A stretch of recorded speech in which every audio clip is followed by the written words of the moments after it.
keď dnes niekomu poviem, že mám v nedeľu vyobliekali do tesiliek, do bielej košele a dali mi topánky a ja som sa nesmel ničoho dotknúť.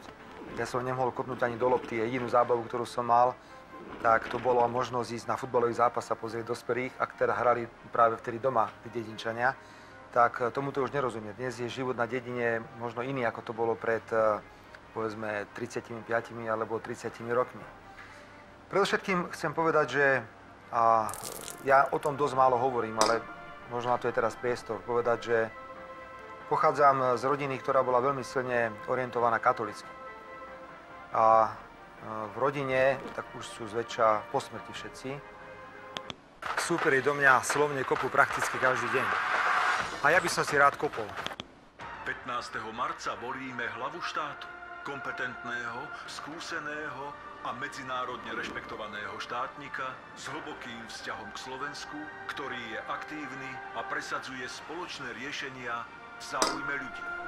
Slovensko potrebuje spoluprácu, politický kľud, zmier sociálnych partnerov a dobré meno v zahraničí. Som pripravený. Pripravený pre ľudí. Robert Fico, kandidát na prezidenta. Chuck Norris. Nevol Fica.